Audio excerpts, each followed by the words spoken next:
Good morning everybody and welcome to my channel. I'm Jennifer. This is A Country Life. There's my husband Ward right there. He is taking me to my deer stand and I'm gonna hunt the morning here and then he's gonna hunt the afternoon, and we are tag teaming today on prepping for Thanksgiving dinner. He's gonna go home and while I'm hunting this morning he's gonna put together mashed potatoes. I'm trying to talk him into filming a tiny bit of that. It doesn't have to be much, just a little B-roll footage to put in here.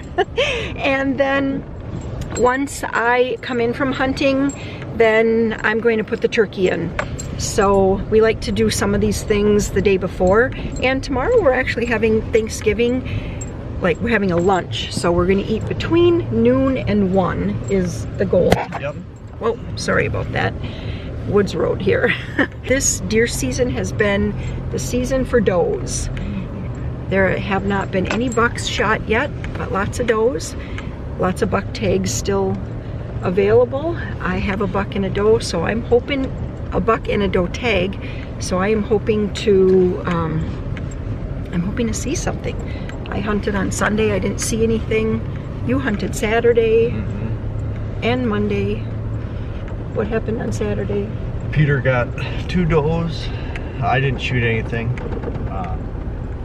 And then I did tag a doe that Sam shot. So we have meat, so that's good. I'm still waiting for a buck. Yep, and then you and Joe went out on Monday, correct? Let's see, today is Wednesday. Yes, yeah. We went out Monday. Joe sat 3 hours, which was amazing. Last year he sat 20 minutes. Yeah, so it's a huge improvement. A big improvement. And now this afternoon I'm taking Maria. You guys saw does, right? We saw, you and Joe? We saw 3, but no bucks. Okay.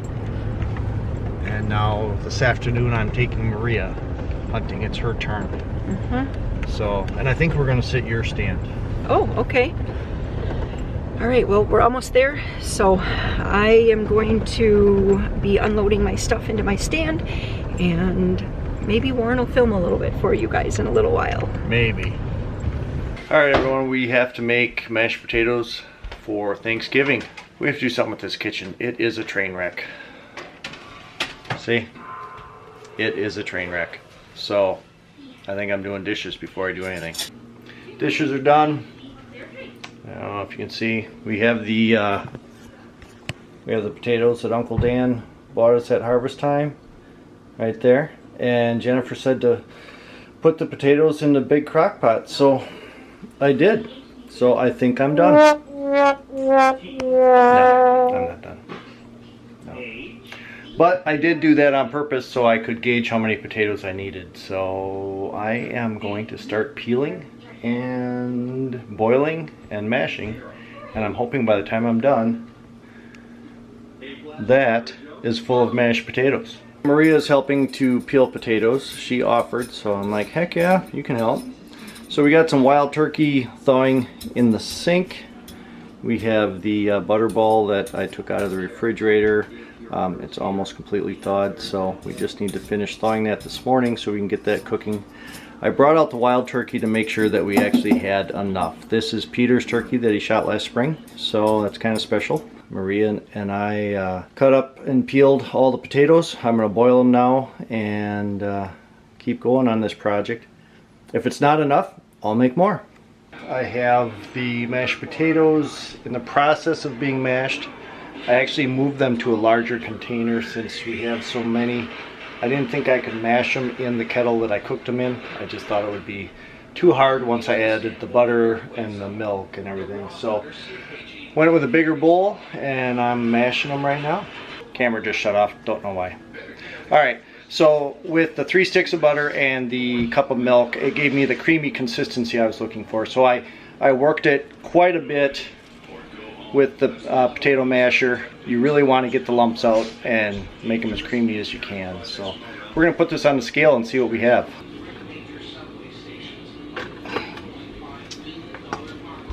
Okay, we have 15.5 pounds of potatoes. And you can subtract off, we'll subtract off a half a pound for the bowl and the potato masher. So we have about 15 pounds of potatoes. These are so creamy. Look at this.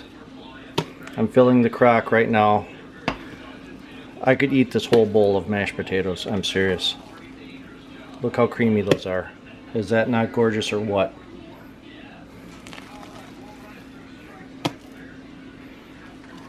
Alright, so the plan is I'm going to fill this whole crock with mashed potatoes.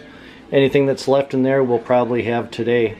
That was a huge key to this whole process, is to move the potatoes to a bigger bowl. It made mashing so much easier. There's my hot tip for today. Alright, talk to you later. Alright, I know I said I was done filming, but I just have to show you this. So that is the full crock of mashed potatoes. And this is what we have left, which is a fair amount. So we did not get all 15 pounds into there. So I think what I'm going to do, I'm going to put this into a smaller crock right now.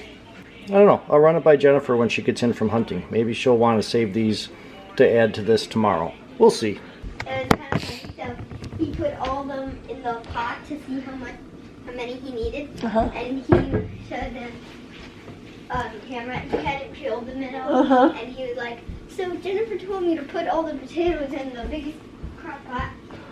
So I did. And he just turned the camera around and it was just the pile of potatoes. Well, I'm back from hunting. It's 11:30. I actually stayed in the stand till 10:30. I didn't see a single deer. I heard a couple of different species of owls, a crow, some blue jays. What else? I didn't even see any squirrels or mice or anything like that. But anyway, it was still an enjoyable sit and just great weather today. But then I was walking home. Warren said I should call him, but I just decided to walk home. And so I walked home, and as soon as I got out onto like our town road, then 2 deer squirted across the road. All right, so anyway, I'm back, and I know I'm not sure. I look like I'm sick or something right now, I think, but I just, when you have your head in a hat all morning, your hair just gets like, your head gets all itchy and just this like, just hat head. Anyway, I threw it up in this little bun thing. I have to do the turkey now. Maria was just filling me in that I guess Warren played a little joke or something in some filming for me. So I guess when I review what he filmed, I'll find out about that. So turkey. We have a butterball here. Warren actually picked this up. What does it say here? This is 19.03 pounds. We also have Peter's turkey here, his wild turkey that he shot in the spring of this year. So they brought that up to thaw, so that's been sitting just here kind of thawing since this morning. And this was in the refrigerator thawing since Friday, I believe.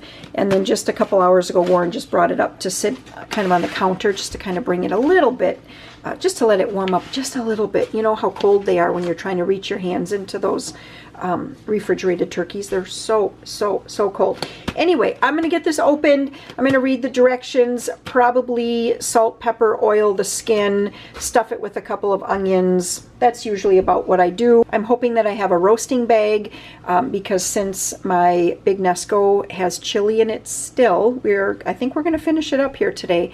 Then I'm going to do the turkey in the oven.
Alrighty, so we just had chili for lunch.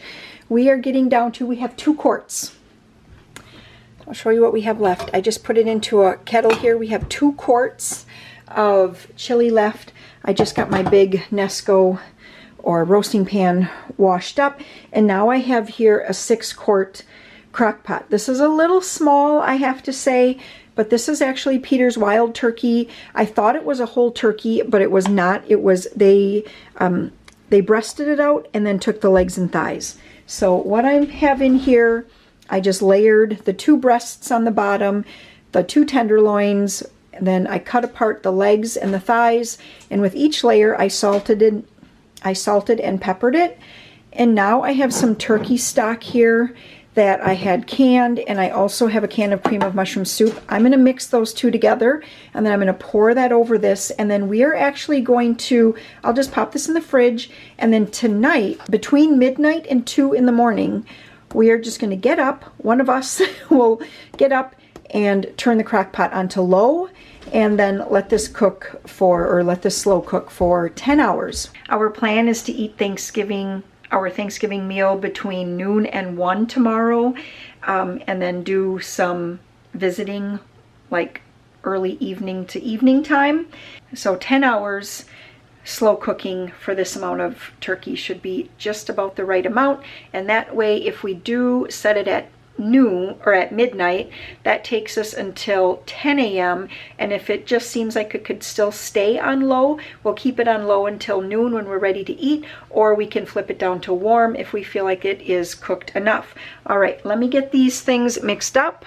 I will let you know that with wild turkey, I would prefer to put it in the instant pressure cooker. However, mine is a 6-quart, and I mean, this is a 6-quart and it's plumb full, so that would just be way too much for the 6-quart pressure cooker. Now, if you have a bigger instant pressure cooker, like an 8-quart or even one of those, I think they make like a 12-quart. I've seen something. Those would also work. That would work really, really well for tenderizing your wild turkey.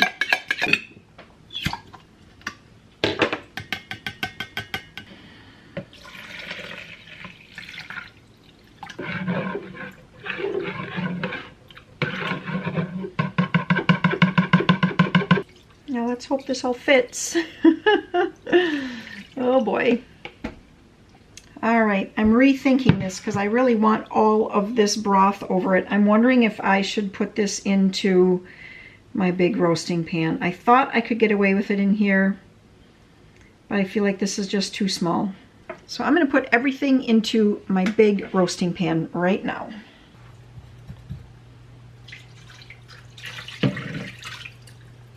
I just realized I didn't even have the lights on, so sorry if the lighting was bad here for the last little while. All right, that looks just what I want it to look like. I want all that turkey to be, you know, well covered as it cooks down. This turkey breast here is still a little bit frozen, so as that thaws, it's going to kind of flatten out a little bit more, and it's going to be covered just the way I want it. Okay, now that turkeys are all taken care of for tomorrow, Maria and I are going to sit down and play Splendor. This is a fun game. I can link to this game. She got this for her birthday from a friend, and we have really, really been enjoying it.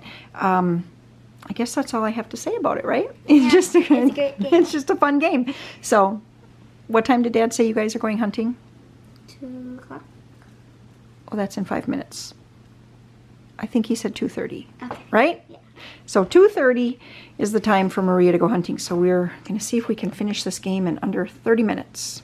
Well, I pulled this out after 3 hours. I checked the temperature. It's well over 180. What did it say? Like almost 220 or something. So this is completely done. It has a beautiful golden look. I really like using these bags.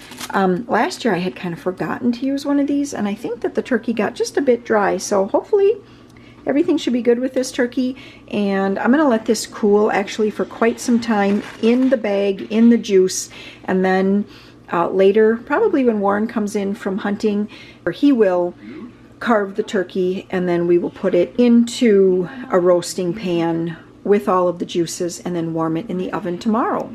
And the reason that I like to do it this way, it's not that I have to make so many food items that I I don't have like the available space like a lot of people that have to do everything themselves. I have everybody that's coming is helping out and bringing something. But for me, what it does is it just gets some of the mess taken care of today so that tomorrow we don't have all the like turkey pans in the bag and just all the stuff that makes such a mess, because I don't have, I mean, I have plenty of counter space. I'm not complaining, but Thanksgiving, you can never have enough counter space. I just spent some time printing out, let me see if I can grab these, printing out some different games here. I really like to have like family style games when we have actually Thanksgiving, Christmas, that type of thing. So I printed out a free Mad Libs that I found, a Thanksgiving one, and then a Family Feud, as well as a Thankful A to Z thing. Just something to kind of, you know, we are not only family members, but we also have some friends that come over for Thanksgiving as well, and it's just kind of fun to get everybody involved, and it starts conversation. And anyway, I need to package meat, so I was going to do this right away when Warren and Maria went out hunting, and it's already 4:08, so I better get this done so it's done before they get back in. So a few things to make packaging meat easier. One is to have like a tape dispenser of some kind. I like saran wrap. I like freezer paper. I also like to have a kitchen scale.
Hey, Maria said you guys saw a squirrel. Just a squirrel, that's it. Oh, Careful. he's got drip done. Yes. We have a really nice sit. You have a nice stand. Thanks. I like your stand. It's comfortable. It covers a lot of area. But just a squirrel. Just a squirrel. Yeah, it was kind of like the Dead Sea out there. Well, that's hunting. Jordan saw a 12-pointer. Wow! In the burner field. Wow! But he said it got behind a tree before he could shoot it. So, but at least he saw it. So he's just getting the turkey carved for tomorrow's lunch. And I'm actually, Peter and I are working on filming for HelloFresh. That's a video that you guys will see here shortly as well. But anyway, we are, yeah, it's just a lot going on right now.